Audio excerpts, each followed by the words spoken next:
So this leads me to color and beads. And what I use as a guide when I'm beading is the color wheel. And what is the color wheel?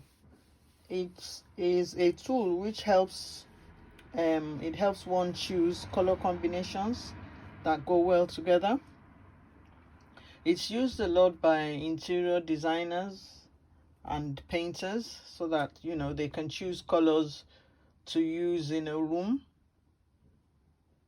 But I also find it very useful during my beading, so I thought I would put this out. When you look at colors, there are many different hues of a color.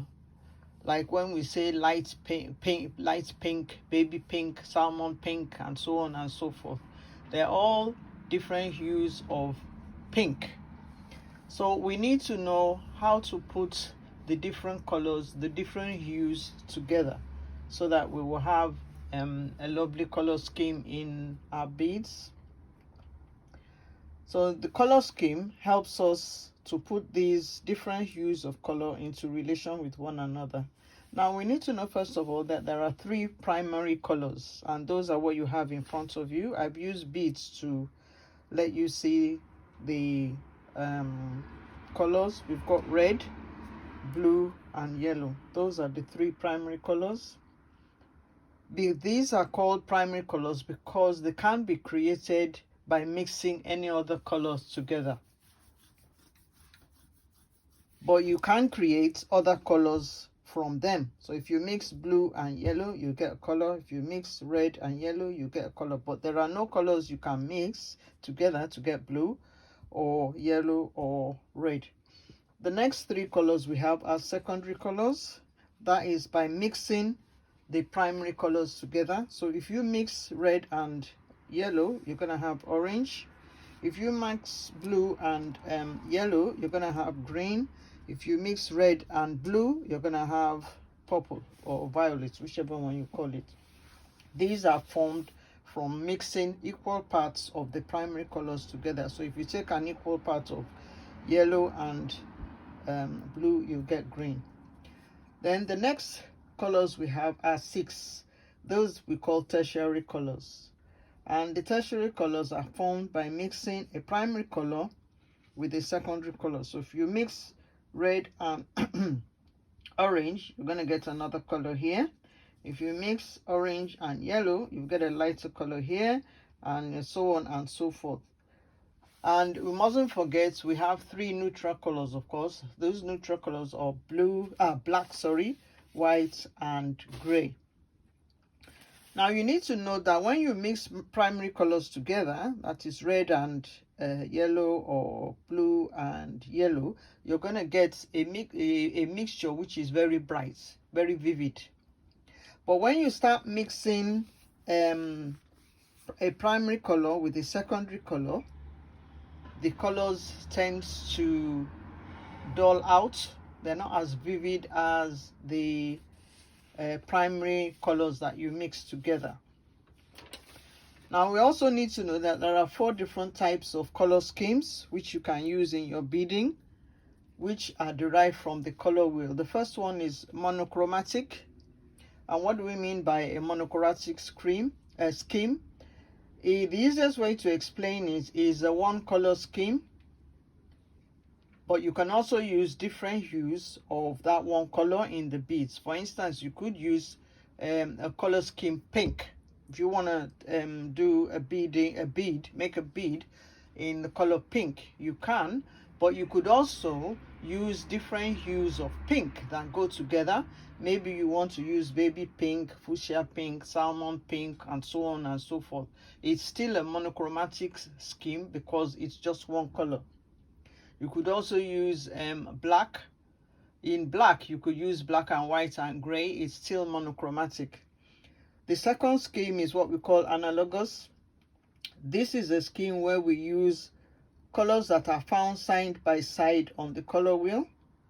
For instance, you could use blue, purple, and the mix of these two, which is fuchsia, blue, purple, fuchsia.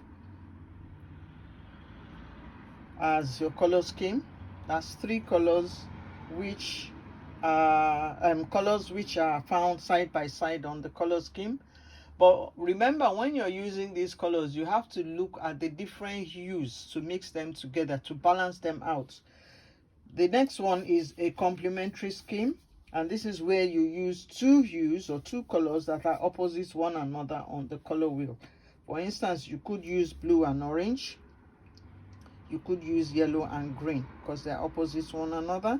You could use those 2, but as I keep saying, you have to look at the different hues of each color, because when you mix a primary color with a secondary color with another color, you're going to get a lighter green. If you take green and yellow, you get a color here, but if you take another color with this, it's going to become lighter.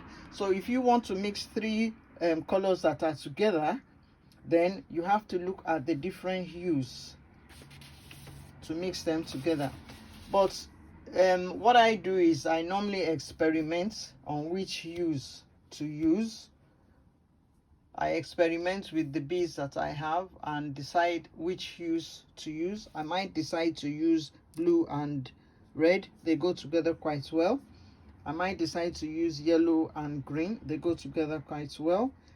I might decide to use yellow, orange and purple. It all depends on the customer that I have, because a conservative customer might not want loud colors, might not like too many loud colors in her beads. It all depends on what I'm trying to design and what my customer base is like. You also remember that some colors are warm. This side of the color wheel has warm colors and this side has cool colors. There are also what we call shouting colors, like red, we call it a shouting color. Blue, we call it a cool color, and so on. So depending on what you want to design, your customer base or your customer type, or the color requests you have, you can use the color wheel idea to put your colors together, to put your necklace or your bracelet or whatever it is you are creating together. You don't have to, you can have it in your mind that, okay, you want to create a complementary color set, you want to make it monochromatic, and then look at your beads or start from your beads and decide what you want to do. Normally, I have a way of saying my beads speak to me.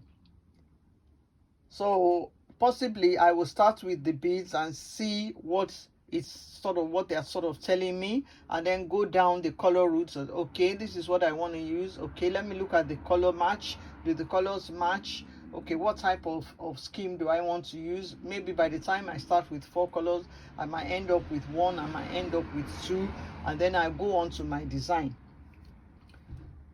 So that is how I take the color wheel into consideration. Stringing beads, stringing necklaces and bracelets is not too difficult once you get the hang of it. But the test is in creating pieces that tick all the boxes for your customers. That is the test you have. When you're stringing beads, it's quite simple to learn how to string your beads. Once you know the different types of stringing materials you have, once you know your clasps, once you have your own technique in stringing. But the test is in creating pieces that tick all the boxes for your customers. You must tick the box for your customer base, whether you have a customer base that likes loud colors, shouting colors, or warm colors, cool colors, or they are very conservative, they like the monochromatic idea, and so on and so forth. You have to think of what your customer base is like, and create pieces for them, since you are selling the beads on. If you are making pieces for yourself, then of course you know what you want, so that is easier. But if you have a business where you are selling the beads, you need to look at your customer base and create pieces that your customer base will also like. So stringing is quite simple. There are different types of stringing. You can string singly, you can string double or multiple row necklaces. You can string using the different split stitches. It depends on really what you're creating in your design. So this is just the way that I use the color wheel in creating my pieces. So thank you. Next week we'll probably go on back to our beads and finish up with the different types of beads and assortments that you can use in your beading. So always remember to subscribe. Our videos come out every Friday at 7 p.m. Thank you. Bye bye.